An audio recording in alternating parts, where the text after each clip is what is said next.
Okay, first things first, I'm doing it again. The Walker Business Connection is Thursday. It's from 1 to 4. And I am going to cancel class, so anybody who wants to go, go. And I will have online another lesson. It will be on Thursday. I would definitely go to the Walker Business Connect if you are about to go. I would go if I was a junior. It's free. And if you go, I'll know who you are and I'll give you 3 points on the next test. I'm just giving away points, okay? But I think it's important enough for you to go. And so Thursday, there will not be any class. There'll be a recording. Tuesday, I'm the executor of my father's will. My father passed away in November. I have to go down to Mississippi to execute some contracts. So there will not be class next Tuesday either. So I will be back Monday week, as they say. So no class 24th or 29th, and we will be back here on the 31st, okay? All right. Position papers are all graded. You did a very good job. You followed the instructions. I must be a better teacher than I thought. So good job, okay? So let us move right on, and we are going to talk about franchising.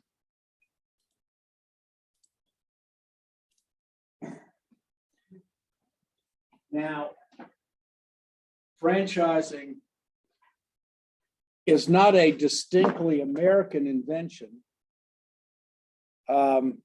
As one of my all-time favorite teachers, Dr. Freeland, who taught retailing, he also put in a couple of things in franchising, but he said it's one of the great combinations of money and brains that you can come up with. If you have plenty of money and not that much brains. He didn't mean it like that. But franchising, when it was started, is one of those unique ways in which if you do not have, the exact skill set or knowledge to be able to run an organization, you can at least be able to learn how to do it if you have the money that is available. Franchising is, like I said, it's not an American invention, but it is certainly one that is carried through the years, and it's a way, or a very successful way of doing business. There are over 300,000 franchises in the world today, for obvious reasons that we're going to talk about today and we'll finish with on Thursday. So, what is the structure of a franchise? A franchise is actually composed of 2 elements, all right? The first element is known as a franchisor. A franchisor is an upstream manufacturer of a good or service. They focus on that good or service. They focus on the brand identity of that particular item. You see franchises many times grow from single organizations that spend years working on their businesses and achieve success. And then all of a sudden, they decide to create it or make it a franchisor. One of my favorite places to go eat in Boone is Comeback Shack. And I've always thought that would be a perfect place if they ever wanted a franchise. They've got one in Myrtle Beach, but a tourist kind of fast food place. It's excellent. I love it when they roll open the windows when the weather is good. I mean, they really come up with a great idea. I love how they did the circle a la Chick-fil-A, but they've done it in a very successful way. Franchisors, as I say, start out as single businesses. They create and develop their brand model, and then they try to sell that in some way or another. The next element is known as the franchisee. The franchisee is a separate, unique, independent corporation that generally performs all of the downstream marketing functions. They are the channels of distributions for franchisors. But they are not just the channel of distributions, they can also be the other P's as well, like promotion and product. But they generally perform those second downstream functions. The franchising environment generally kind of convinces consumers they're buying from one manufacturer, when in reality they're buying from separate companies. But franchisees are unique in their way, because in a franchise situation, a deliberate loss of identity is accepted. A franchisee in the franchising situation, what makes them unique is that they accept a deliberate loss of a separate identity. If you go to McDonald's over on Blowing Rock Road and you go through the drive-through there, when you get to the window to get your goods, you're going to see a little plaque there that says operated by such and such corporation. And that is the franchisee. But as far as the franchisee cares, they, in essence, there is a deliberate loss of identity. So for them, as far as the consumer is, they're buying from a single unique entity. All right. So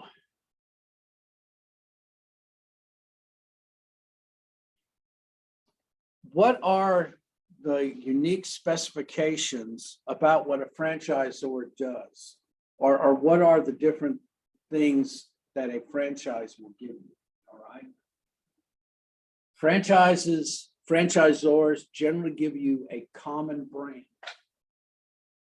They help to share information.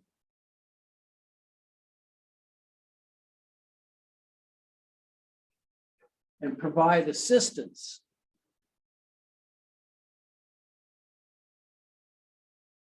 That you normally would not get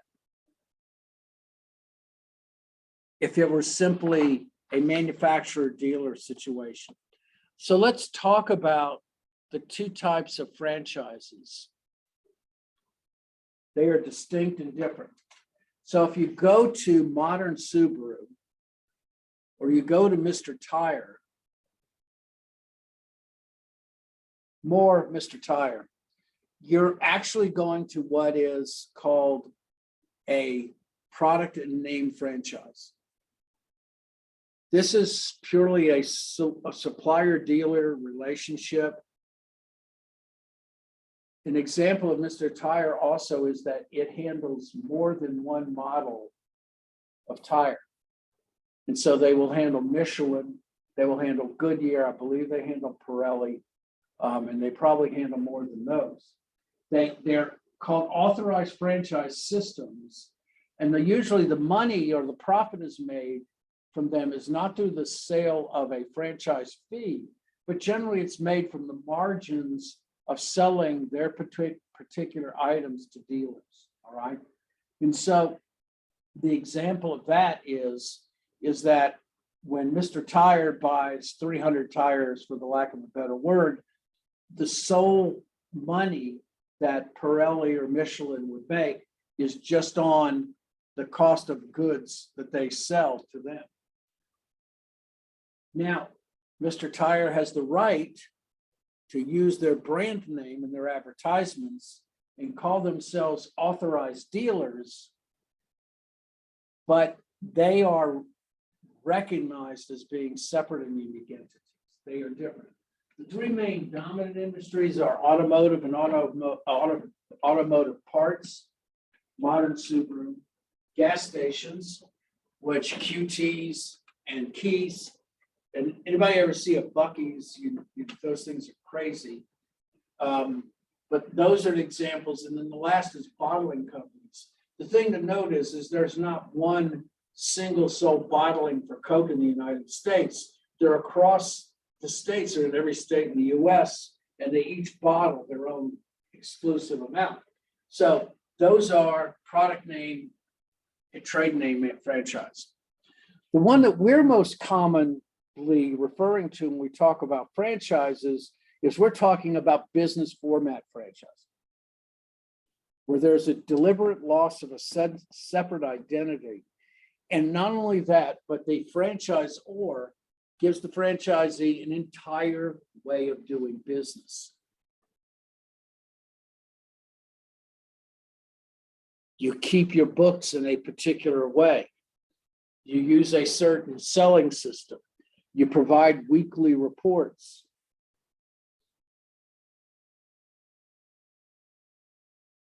You have fees that are generated when you sell things and restrictions in the way things you can do, all right? And because of the uniqueness of the contracts themselves, the influence and the channels are not what you would say black and white, that there's a lot of gray area. And there are contracts that are created to try to make them work together. It is important to understand that a business format franchising is not a way of creating businesses. It is a way of running businesses. That is a key thing.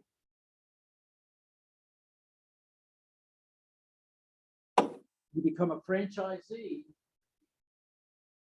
because you want to purchase a separate, successful way of doing business.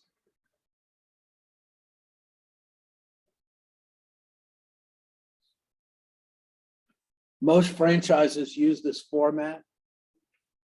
There are over 700,000 business format franchises. That's absurd. It doesn't make any sense, but it is. They can be minuscule amounts of franchise fees to up to $1 million with McDonald's. You can even find Chick-fil-A. Chick-fil-A's franchise fee is only $4,000, but Chick-fil-A requires 2 years for them to be able to overview you. And then once you become a franchise owner of Chick-fil-A, you cannot have more than 50% of your outside interest, or 50% of your income come from outside interests. Those are the way that they achieve success. But a business format, in essence, there is no difference from the consumer between the franchisor and the franchisee. They're all the same.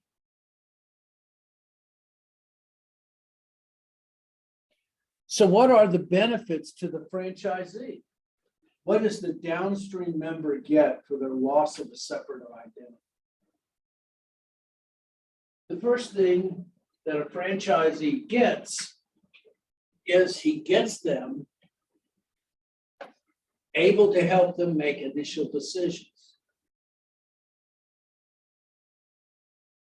So the McDonald's franchise in Boone does not own the land that the McDonald's sits on. And that is one of the things that McDonald's actually helps with, all right? McDonald's plans the area where a franchise will go, and they will buy the land. I believe they're the third largest owner of real estate in the United States, I think, okay? The property where the McDonald's sits is valued at around $1.5 million. That is not including the building. So think of that. If I was a small franchisee and I was trying to go to a certain location and I had to cough up $1.5 million for the land before I even built the building. However, McDonald's can go to that very same property and say, we're McDonald's corporate, we make $750 million every year. What kind of rate you're going to give me? And they'll sharpen their pencils to do it for McDonald's. The Wendy's in Boone, the property itself is worth $4 million on that corner. Can you imagine trying to swing that money? It's crazy. It's like one of the busiest and most profitable Wendy's, by the way, in Western Carolina, if I'm not mistaken. So that's one of the things that the franchisee doesn't have to do. A lot of the initial decisions are made for it, like location. The next is that the franchisee gets a business model. The business model spells out to the franchisee what are the most efficient ways of doing things. Not only that, but it requires them to fill out and bring back a continuous series of reports every day and every week. I can remember when I worked for Radio Shack. This was back when Radio Shack was around, and every day we had to do what we called cut to cash drawer. And this is 1983, so we used dial-up modems to be able to connect and do our daily reports. But that's something you do when you're a franchise, okay? So all of this information that you're required to do pours into corporate, and corporate doesn't just sit on this. It digests the information. It's getting thousands of pieces of information from other franchisees. It's collecting those together and doing analytics and making predictions, and especially looking and seeing if you're in a difficult situation. And that's where the continuous coaching and support comes in. If they feel that you're in a danger location or something is threatening, they can do their best to move you out of that situation. They also do the legal, financial, and other consulting at the same time. Just imagine what it's like to have a business partner by the name of McDonald's Corporate. It makes things a lot easier, okay? And then the other thing is that they have an efficient way in which they can police their quality. It's just extremely important. And then let me also add is that you have a brand name. When I plan a McDonald's in an area, I have a customer base already who is more than willing and able to come in and come buy from me. And I also have brand loyalty. I have those two things coming. So these are the benefits of the franchisee. What does the franchisor have? So let's use our example of Comeback Shack. So Comeback Shack has come up with their model. They have decided that they want to be able to grow fast. But they have 2 stores, and perhaps raising the capital to grow is simply beyond their means. In franchising, they take all of their existing brand value, their business model, and they create the franchise. And what that does is that they can sell the rights to those other organizations to create more franchises. Franchising is quicker than hiring and training managers for a new corporation. It happens faster. It allows franchises to grow faster than if they were trying to open their own.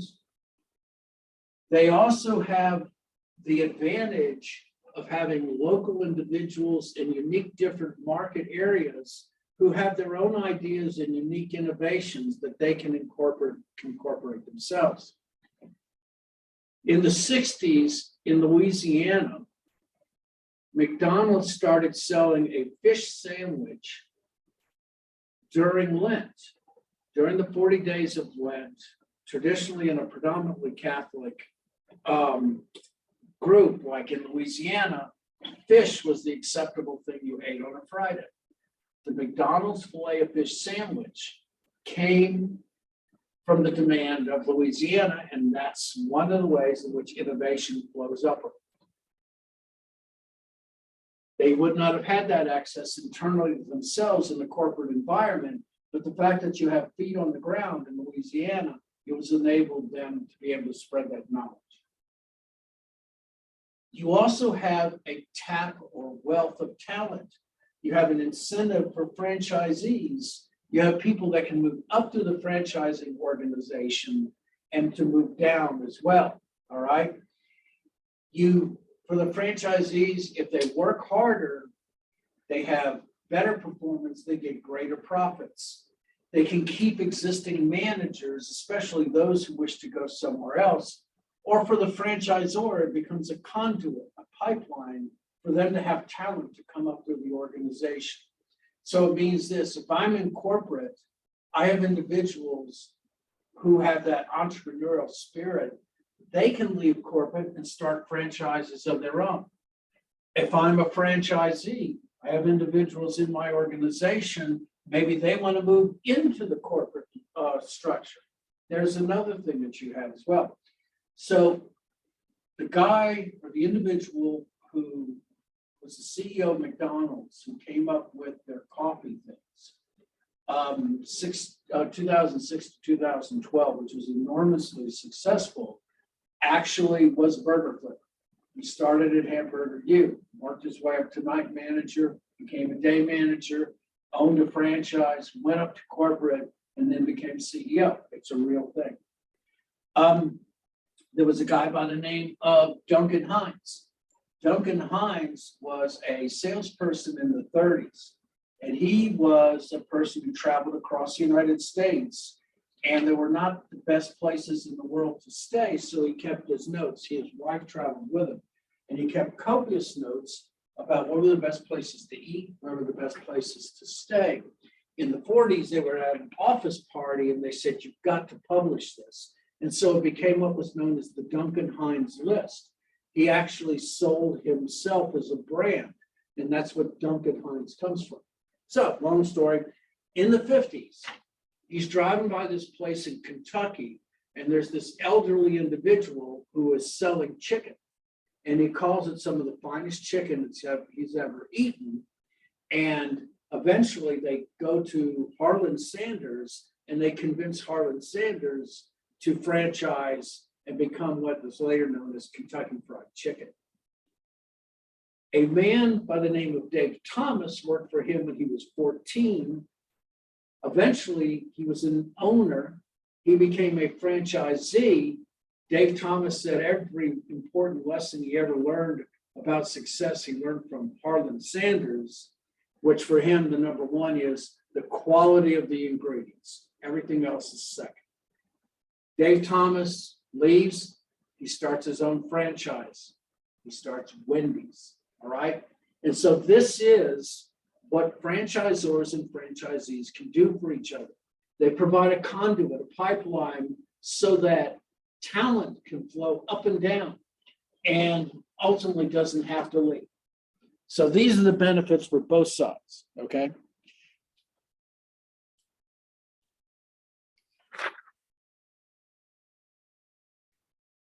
Now, as I say all the wonderful things about it, let me also say it's not the only option. That although quality is important, it's easier to manage if you have everything under your own belt. It doesn't deal with directed effort or misdirected effort. Unfortunately, just realize this is that even with all of that discussion of growth, the million stores that Starbucks owns, it owns them all.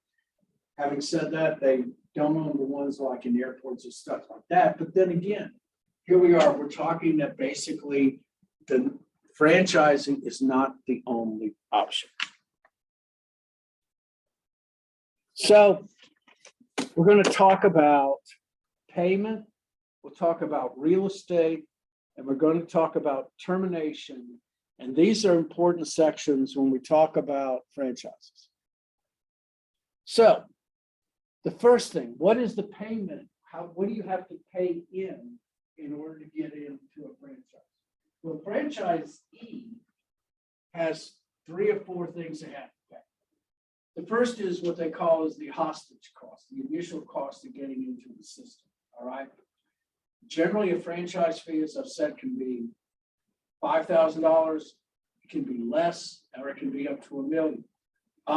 One of the faster growing, or let's just say one of the top 10 growing franchises at one time was Subway. And one of the reasons why is that Subway's franchise fees were among some of the lowest, anywhere from $15,000 to $18,000. It allowed even mom and pop stores, if they could get the equipment and necessities and the decor and the fixtures right, they could compete with anyone, all right? And so that's why they grew so fast. So the franchise fees first, then the equipment costs that are required to get in. And if you're thinking of McDonald's, McDonald's has multiple different layouts that you can choose from when you go in. You have to build a store. You have to outfit it the way that you want, but McDonald's owns the land, all right? So those are the initial payments.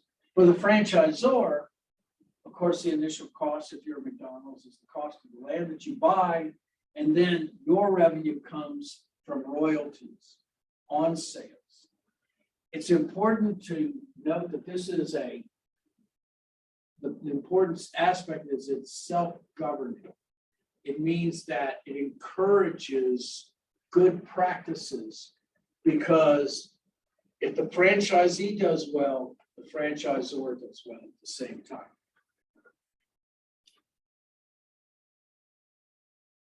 So how do we come up, or what are the ways that you get paid? Well, the first way is high cost, low royalties, all right?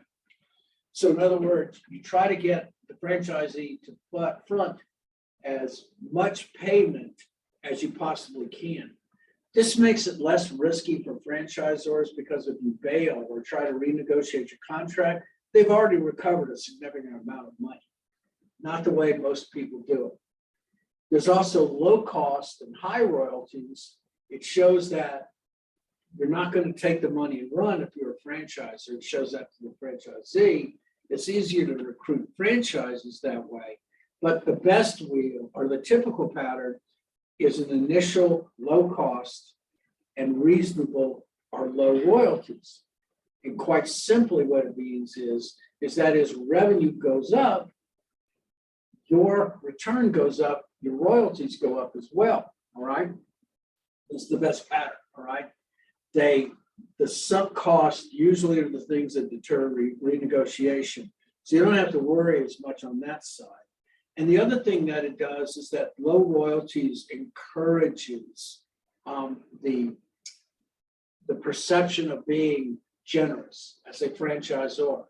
We want to encourage that, because it's important for us, once again, to understand we want to be perceived as being fair. Fair is everything.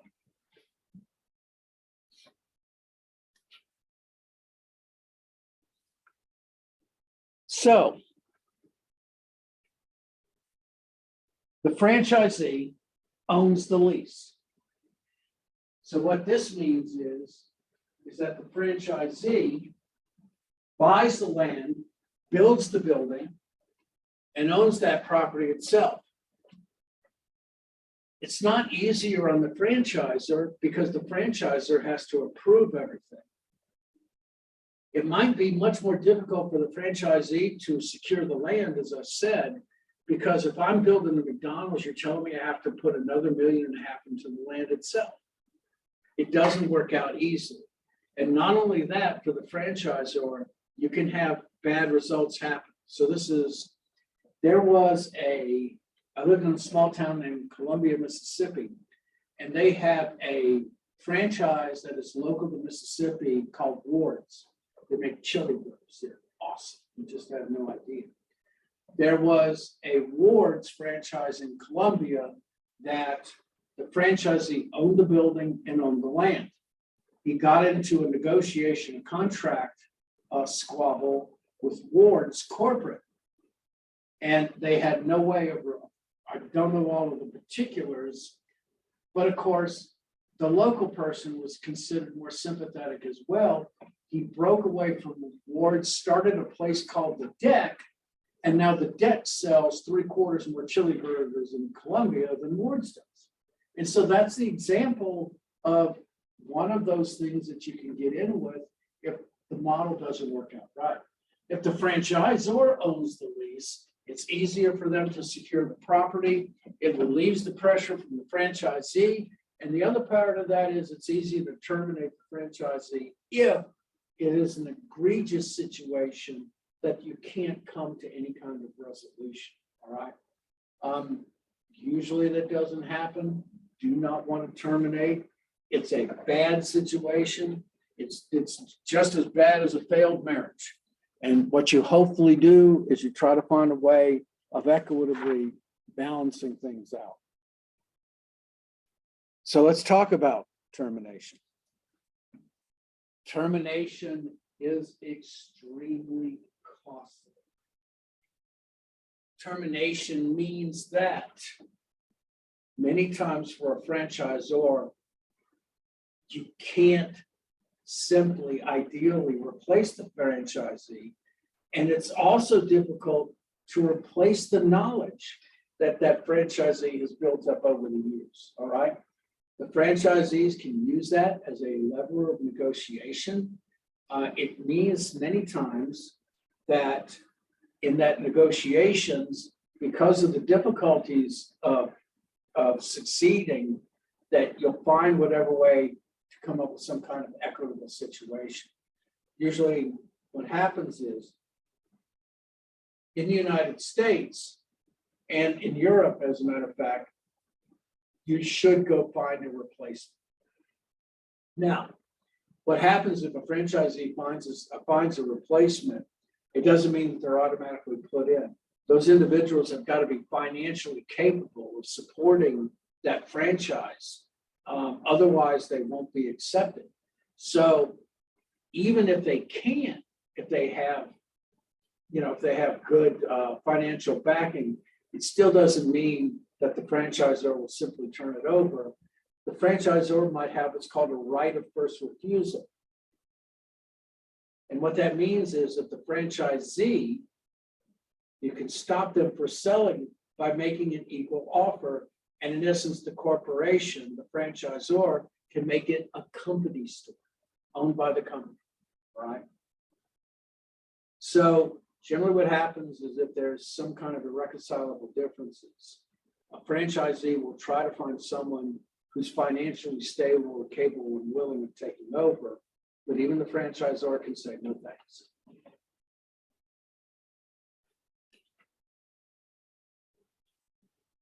Now, in putting together contracts usually are very similar. Why? One of the main reasons more than anything else is quite simply fairness, right? Let us not ever forget both distributive and perceptual fairness. We don't want to forget either one of those, okay? And so the contracts are written so that there is no thought of discrimination from one franchisee to another. Usually their long terms are like 15 years to start. They usually change very little. You might raise royalty fees when the franchise is better established, but you don't want to customize a contract because it raises the price and it also may bring up the concept of discrimination. And so contracts as a rule tend and try to be consistent to be able to be fair to all in the group. So what is the most important thing about knowing about franchising? Well, or especially when it comes to contracts, what we hope in our contracts are the same things that we hope from among us as individuals. Contracts, when they're written right, are incentivized to treat franchisees fairly, all right? Franchisees give leniency, and those that do are more likely to be engaged and trusting. There's this mutual deadly embrace between the two of them that they can't really let each other go, and they want to find some way of negotiating. Now, quite simply, if the franchisee says, I want out, I'm done with it, then yes, there'll be some kind of negotiation that has to be done. But just remember the contracts are not fixed in stone, that they tend to be guidelines, and that franchisors weigh the responses carefully to try to maintain good relations. What contracts do, the good ones, incentivize self-enforcement. They incentivize you doing things because they're the right things to do, all right? And so that the franchisor doesn't call out the franchisee doesn't goad the franchisor. There's a willingness to work together because the mechanism itself is written in it's self-enforcing way, all right? And then the last thing is that the clauses are usually meant to prevent cheating or opening back doors or doing things that are disreputable, like buying from other suppliers, which is usually a no-no in the franchisees. And besides, in the McDonald's, you want to be able to buy from the franchisor, McDonald's corporate, because you have the enormous economies of scale of 4,000 other franchisees. And so you can buy in bulks and get discounts that are impossible anywhere else. However, some try, some fail.